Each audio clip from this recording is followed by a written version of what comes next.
Okay, so because we have a lot to cover, I'm going to get started by just giving you a real-life example about why these next two lectures are important. So the real-life example is that you have lunch or a snack, maybe of, baked potato or pasta, and then the first thing is going to happen in your bloodstream is that glucose will go up.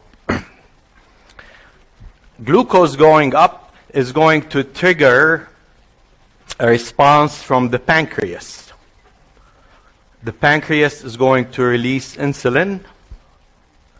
Insulin is going to travel through the bloodstream and look for its receptor, the insulin receptor. So it can actually find its receptor in many tissues, including the liver, muscle, a whole variety of peripheral tissues.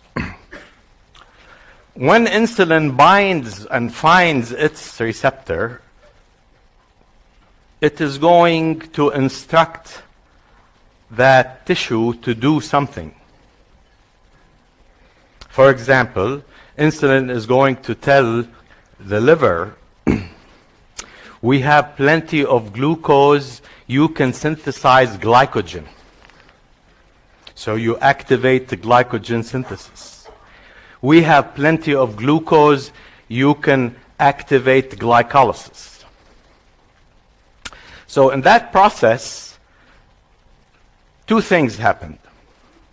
One tissue communicated with another tissue, the pancreas to the liver. However, that signal had to be transmitted across the plasma membrane of the hepatocyte. And that transmission across the plasma membrane is what we call signal transduction, converting an extracellular signal to an intracellular response. So obviously, you will see that much of what we do, the body does, is going to be regulated this way.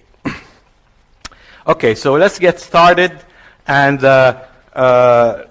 it's very important that cells communicate all the time because communication between cells can regulate many processes, from gene expression to cell shape, cell migration, to affecting growth, differentiation, as well as cellular maintenance. But in our context here, communication between cells is very important in regulating metabolism. So for much of biochemistry, there's a good emphasis on that. So in the example I gave you, really, there are two steps to this communication process. The first one is an intercellular signal, meaning the pancreas releasing insulin, insulin reaching the liver. That's an intercellular between two different tissues. Once insulin reaches the liver, it is going to elicit an intracellular signal, which results in a cellular response. So two types of signals that should be distinguished. Really the focus of this lecture is going to be primarily on the bottom one, on the intracellular signaling mechanisms. Excuse me. So here's an example. Here's a cell releasing a hormone, finds a neighboring cell with the appropriate receptor on the cell surface, activates that cell. So that's the intercellular signal. At the target cell, which is down below, the hormone is going to find the appropriate receptor and then transduce this signal to the cell interior, sometimes causing many different changes, but in some cases causing the production of an a second messenger, in this case cyclic AMP. This is just a generic example, okay? It has nothing to do with the insulin example I gave you. Okay. So there are three types, general types of intercellular communication. I'll start with this one here, similar to the last example. Paracrine, that means one cell produces a hormone, the hormone diffuses to a neighboring cell and causes its effects on this target cell. There are many examples of hormones that fall into that category: eicosanoids, nitric oxide, growth factors, and some neurotransmitters. The second type is called autocrine, and that in this type you have the same cell producing the stimulus and finding the receptor on its cell surface. Many inflammatory responses are mediated through that kind of autocrine intercellular communication. Again, many inflammatory molecules like the eicosanoids, some growth factors work that way. By far, the most important type of intercellular signaling is the endocrine type. So simply, the importance of endocrine signaling is that a hormone is released directly into the bloodstream. So in that case, it has accessibility to just about every tissue that has a blood supply, circulation. And many of the hormones that are very important in metabolism are going to be in that category. Insulin is one, glucagon, epinephrine, steroid hormones, and some peptide hormones. So a lot of our focus really in the course will be on these. There's within really the paracrine, if you want, there are a couple more examples: neuronal signaling and contact through a gap junction. Those are paracrine signaling. I just want, this slide here is more of a reminder. So, you know, I'm anti-memorizing, by the way, okay? I'm more about understanding and conceptualizing. There are obviously some things you got to remember, names of stuff, but it's more important to understand. So I want you to appreciate that all of these signals start with the bottom here. All our senses, all our sensory perception is dependent on receptor-mediated signaling. That means light finds its receptor in the retina. Odorants find their receptors in the nose, and tastants on the tongue, and so on. So really, all of our sensory perception is mediated by cell surface and some intracellular receptors. And so are many other processes, from the immune response to growth to factors to developmental and differentiation signals. So most of what's going on between a stimulus activating a specific receptor has some key features that I want you to really just understand. There's no need to know any specific details. But the first important feature of receptor-mediated signaling is that they are highly specific. So let's say S1 is insulin. This receptor would be the insulin receptor. It is only going to recognize insulin. So that's every receptor we cover in this class and everywhere else is going to be highly specific. So very important. There's no exchange of stimulus for the receptor. All right?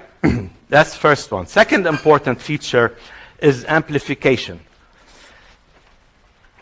Receptor activation is going to lead to a cascade of intracellular events.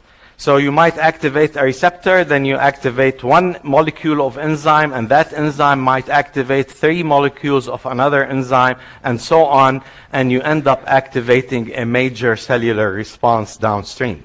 Very important feature of receptor-mediated activation. Third feature is that that process can be desensitized. At some point, these receptors may stop responding, or the stimulus may be removed, and so on.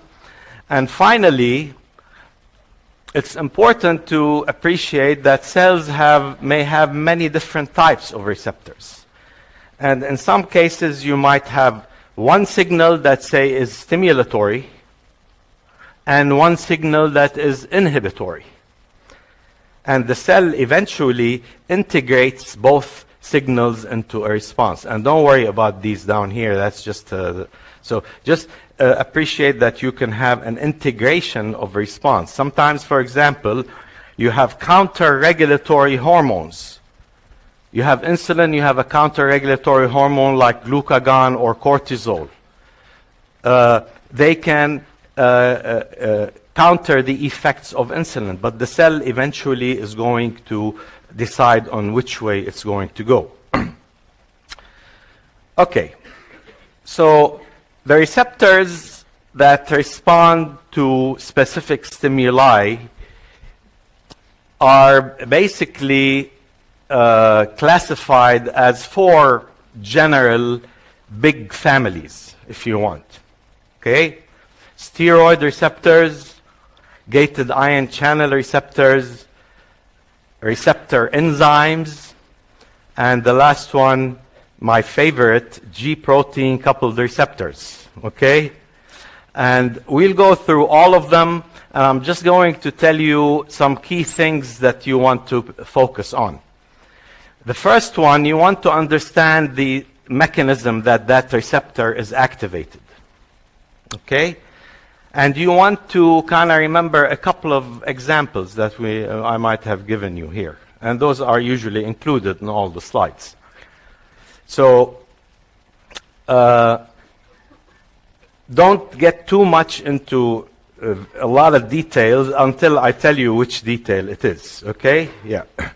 So, let's get started on the 4 different types of receptors. And I just want to start out by saying, here's the cell membrane.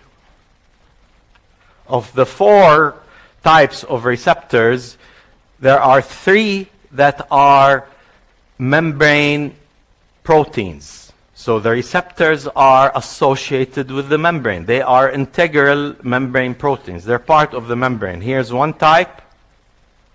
Here's another type. Here's a third type. And the 4th type of receptor is going to be different first in that it is intracellular. So here's the cytoplasm there, and this is the nucleus. And this oval pink structure is the receptor. So it's inside the nucleus.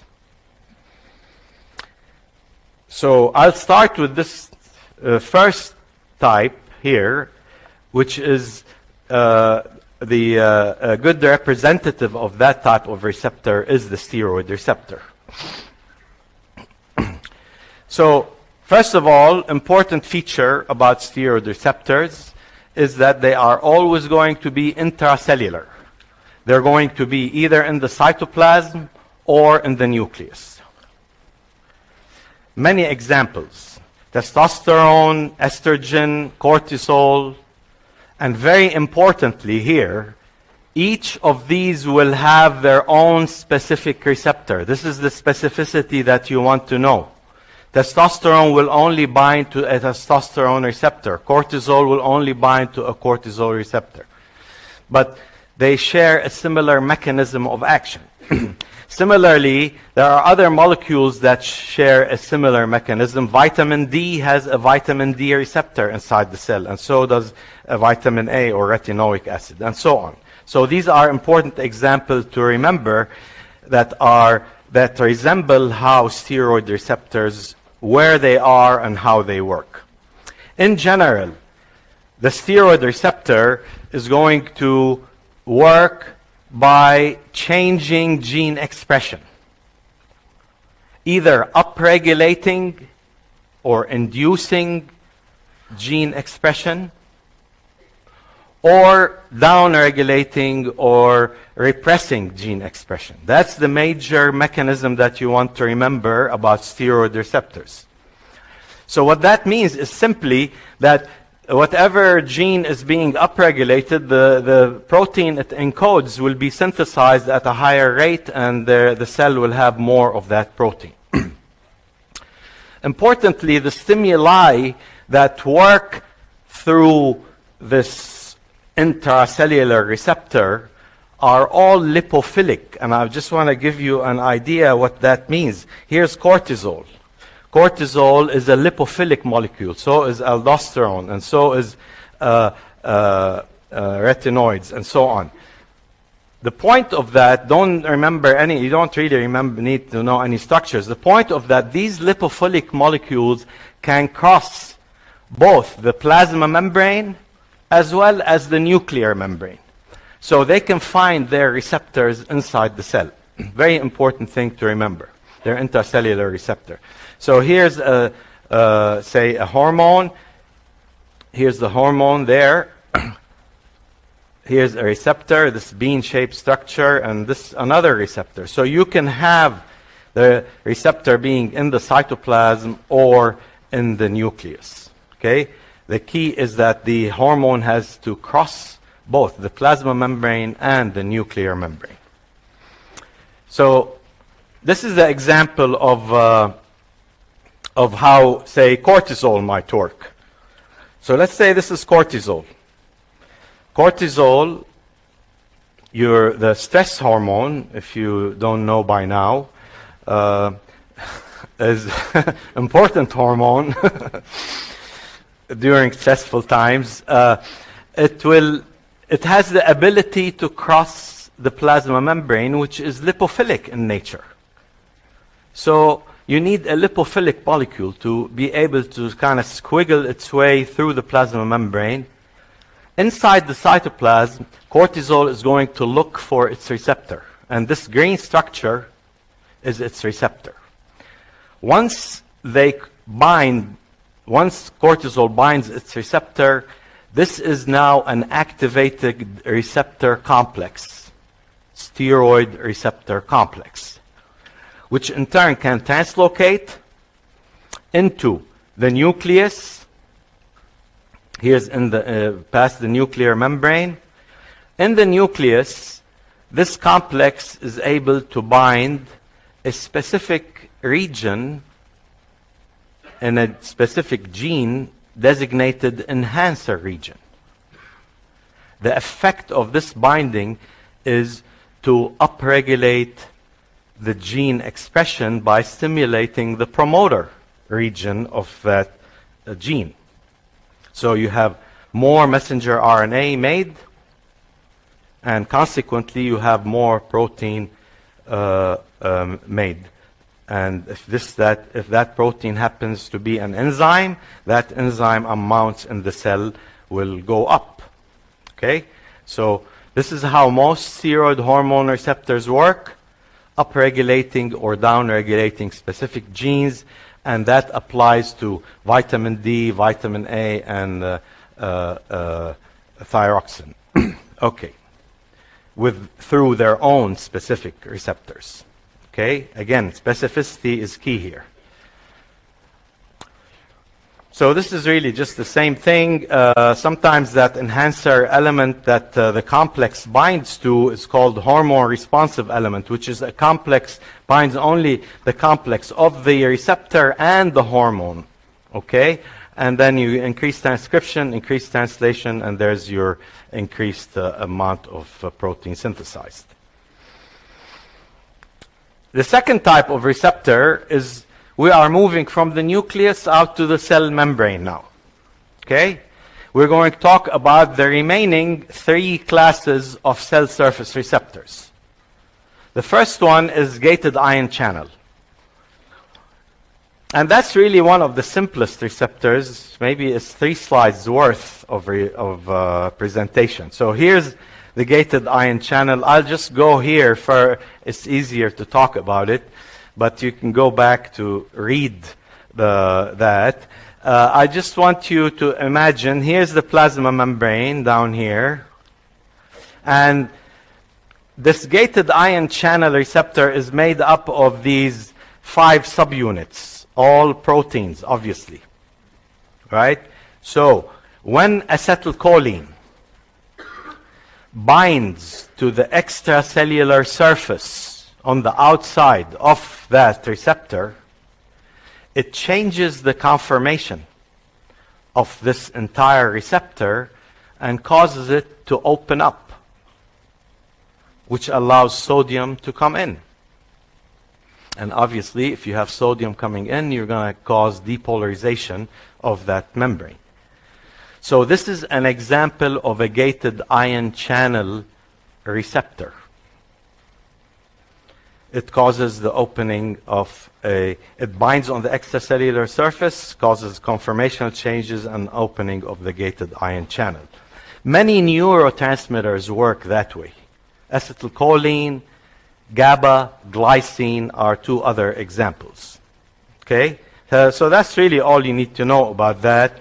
And this is kind of basically what is happening here. You have, say, acetylcholine binding here and causing the channel at the postsynaptic end, and then you have the channel to open. Okay. Third type of receptor, also cell surface receptor, is known, very important class, by the way, of receptor called the receptor tyrosine kinases. So let me explain that briefly.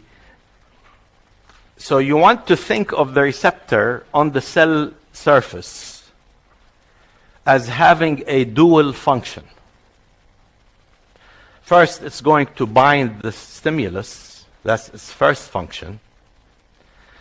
The second function is that that receptor is actually an enzyme. So it has intrinsic enzymatic activity that only gets activated when the stimulus binds the receptor. So therefore, these receptors are called receptor tyrosine kinases. Now, what is the term tyrosine doing in there? The receptor is a protein. It has primary structure. It has a specific amino acid sequence within that receptor. Within that sequence, there may be specific tyrosine residues as part of the sequence that actually are going to get phosphorylated.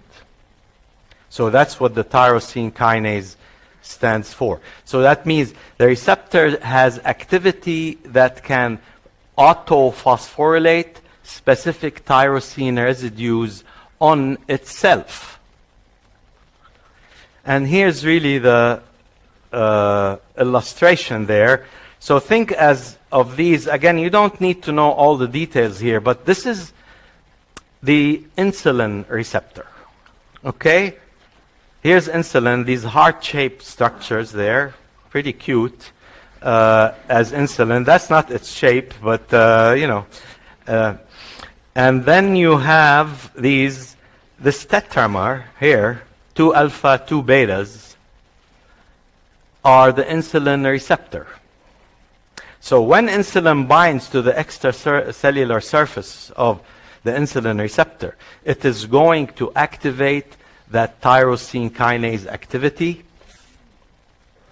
that is intrinsic, that is part of this beta subunit of the insulin receptor. And then the insulin receptor is going to auto-phosphorylate specific tyrosine residues that are part of this beta structure. So from tyrosine, remember, has a hydroxyl group that can be modified to phosphotyrosine. So that's the first sign of activation of the insulin receptor. It autophosphorylates itself on specific tyrosine residues. That means the tyrosine kinase activity of the receptor has been activated due to the binding of insulin. In addition, once this receptor is activated, it can phosphorylate additional intracellular target proteins, again, on specific tyrosine residues. Okay? These target proteins could be enzymes. They could be other important functional proteins. But by modifying them, it can change their function through phosphorylation on specific tyrosine residues. Okay? So the first thing that happens when you activate the insulin receptor is you activate the tyrosine kinase activity. After that, it's pretty complicated. Okay? But you want to know that the activity of the tyrosine kinase activity of the receptor is going to only be activated when insulin is bound to the extracellular surface. So basically, that's what I said, I think. And this is just to tell you what happens exactly, kind of quickly. Here's the inactive receptor. Insulin binds, and when it's activated, this turns into this gray or blue color. So it starts phosphorylating its adjacent beta subunit, and then both of them get phosphorylated, and that's the activated receptor. And eventually that receptor can tyrosine phosphorylate specific residues on specific intracellular proteins. Okay? So there are really many important intracellular effectors. We're not going to get into the details, but there are many protein substrates inside the cell. They're designated insulin receptor substrates, IRS 1 through 4. They can be phosphorylated on specific tyrosine residues and their function altered. There are certain enzymes that can inside the cell that can be phosphorylated on tyrosine residues and their function altered, as well as some proteins that don't have any catalytic activity but play a role of a sort of adapter roles. But I want you to appreciate down here is that because of all of that, dependent on the tyrosine kinase activity of the receptor, all of these cellular responses can ensue or can occur. You can have increased glucose uptake, regulation of transcription, typically upregulation of transcription. You can activate some enzymes covalently, or you can upregulate synthesis of enzymes through increased gene expression. So one of the most important effects of insulin, I just throw that in just to give you an example, although it's not necessarily a learning objective, but I just want you to appreciate what happens. When you activate this receptor here with insulin, you're going to, sorry, here, got sort of turned around. Yeah. You're going to initiate this cascade of events. The cascade of events starts by activating the tyrosine kinase activity. And here's the phosphates added on specific tyrosines. And because of that, there's really about more than a dozen steps here, some of them not quite well understood, and many other proteins involved. The Golgi gets a signal to start packaging glucose transporter. It's this yellow rectangle, and this is a Golgi vesicle. So it starts sending these vesicles with glucose transporters to the membrane. The vesicles bind or fuse with the membrane, and now you have more glucose transporters in the membrane. What does that mean? That means that cell in this case, this could be, say, an adipose tissue cell, adipocyte, will pick up more glucose, and that's how insulin stimulates glucose uptake by specific tissues. Okay, so but all of this has started by activating the tyrosine kinase activity of the receptor. Okay, and when insulin is no longer there, everything is recycled back. So this slide is really kind of more generic, but I want you to appreciate, we just talked about stimulation of glucose transport as an outcome, but I also take this, use this slide to remind you of something about insulin that's helpful for you throughout biochemistry course, is that insulin is an important anabolic hormone. Anabolic, a builder. Every time you hear insulin, you think builder. What it does, it stimulates making large macromolecules from small. So you can make complex carbohydrates like glycogen from glucose. Insulin will stimulate that. Insulin will also stimulate synthesis of complex lipids, or triacylglycerol from fatty acids. Insulin will promote protein synthesis here on the slide. So you make more proteins from amino acids. So always remember that insulin has an anabolic effect on many cells that carry its receptor, and these are represent these effects on protein synthesis, on lipid synthesis, and on glycogen synthesis. Okay, you with me? Okay. So we're going to go to my favorite receptor here, which is the G protein coupled receptor, also called the heptahelical receptor. And again, this is this squiggly red structure there that's part of the plasma membrane. And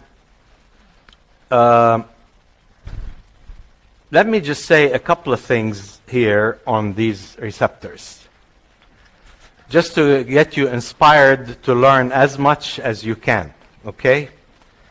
First of all, 3 years ago, there was 3 or 4 years ago, there's a Nobel Prize awarded for some discoveries regarding G proteins coupled receptors. Actually, it was the second time that Nobel Prize was awarded. The first time was awarded in the early 90s for the initial scientist who discovered the G protein coupled receptors, the discovery of those receptors. So, very important area in biology and medicine. Second thing that will inspire you even more is that hopefully when you're out practicing, prescribing drugs, you will realize that nearly 50%, 50% of all prescribed drugs target some aspect of G protein coupled receptors. So extremely important class of receptors. Now, I want to say a few things about G protein coupled receptors, general things. This is a large family of receptors. There's at least 200 known G protein coupled receptors. There's probably about 50 well-characterized G protein coupled receptors. They share structural similarity, but each one is unique in its primary amino acid sequence. That's the first thing to remember. All G protein coupled receptors share structural similarity, means their disposition in the membrane is similar.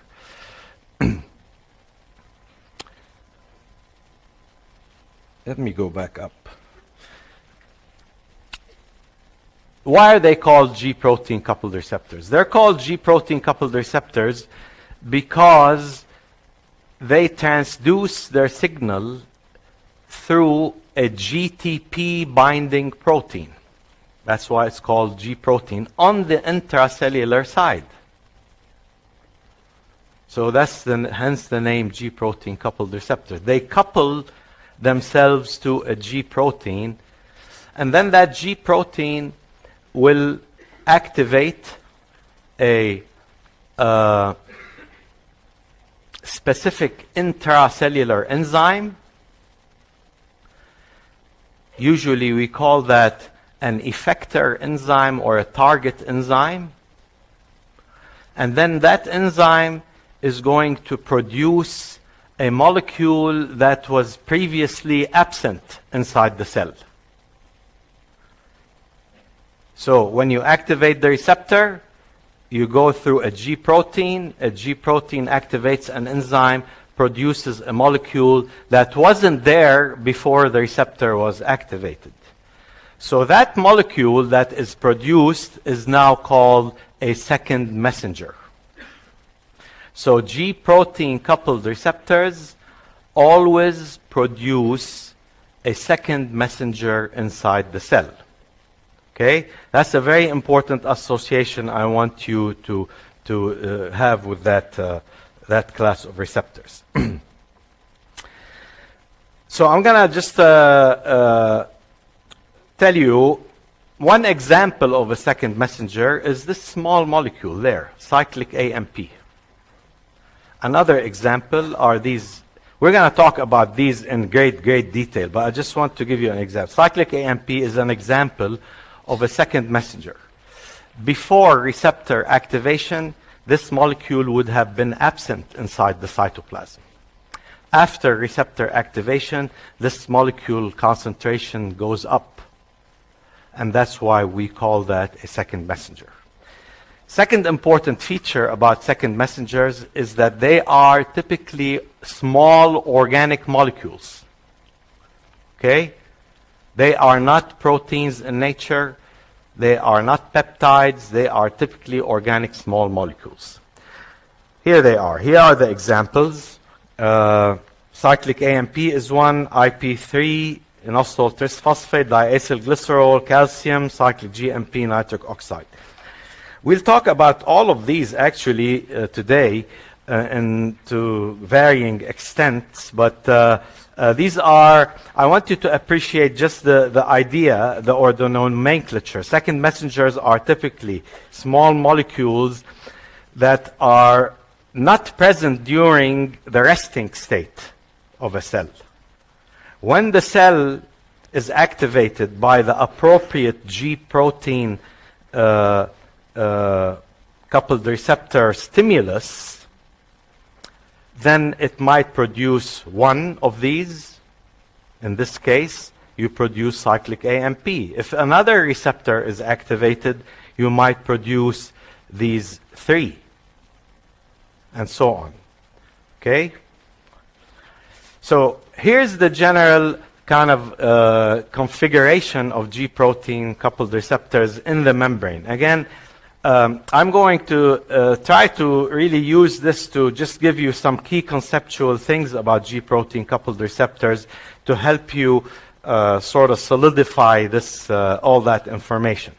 The first thing I want to say is that, you know, these are called heptahelical because they span the membrane 7 times.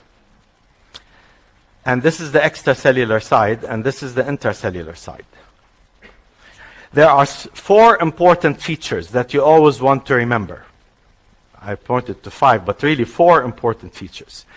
The first one is specificity. Let's say this is a beta-adrenergic receptor. It will only bind epinephrine or norepinephrine. So high degree of specificity in terms of stimulus. So that's always something you want to remember. What receptor is activated by what stimulus? Second important feature you always want to remember is it is going to couple to a unique and specific G protein on the intracellular side. Okay? So another level of specificity. Specificity at the stimulus level, at the G protein level. Third, here, not shown on this slide, is the effector enzyme of the G protein will also be unique, a specific effector or target enzyme.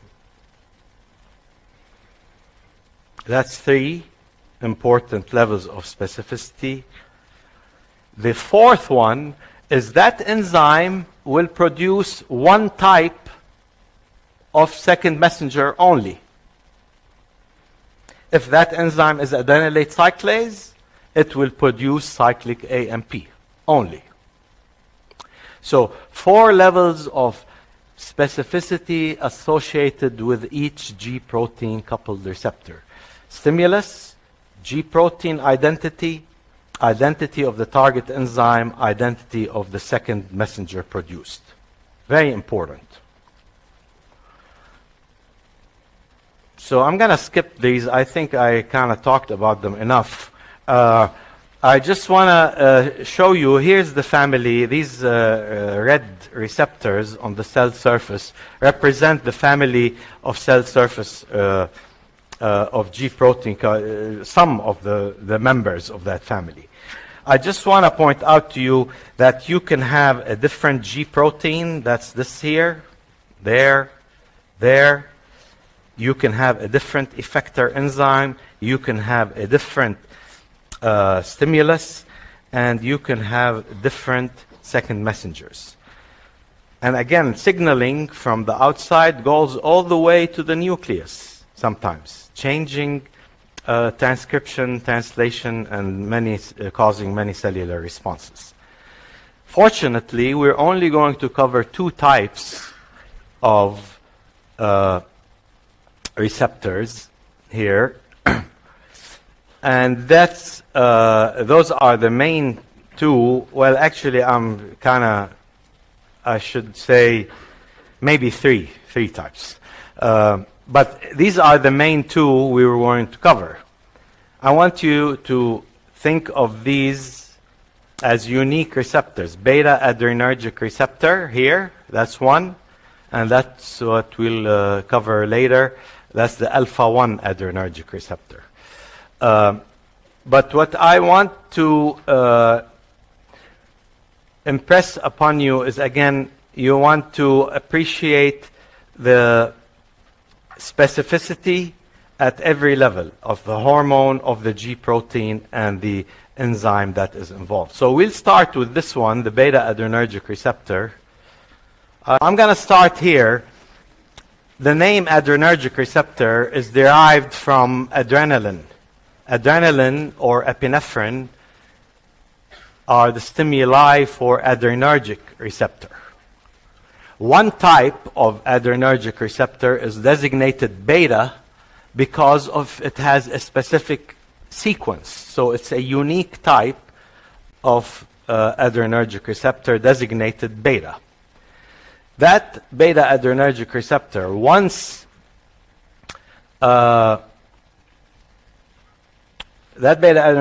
activated, is going to activate a specific G protein called GS, and then GS is going to activate adenylate cyclase, which is an enzyme that makes cyclic AMP, the second messenger, produced.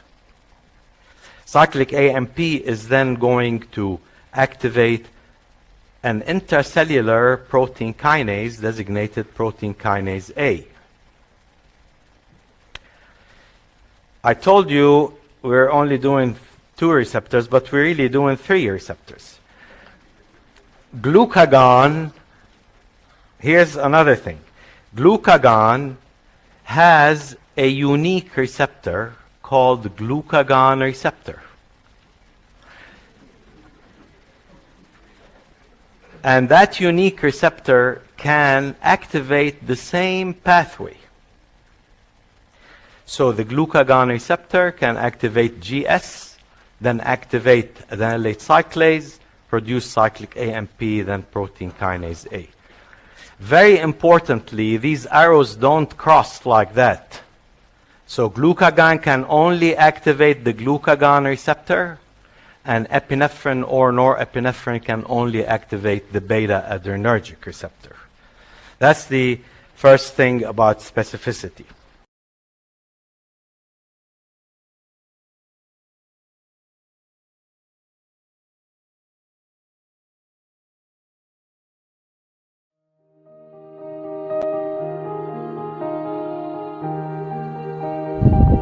If you like this channel, please subscribe. Thank you.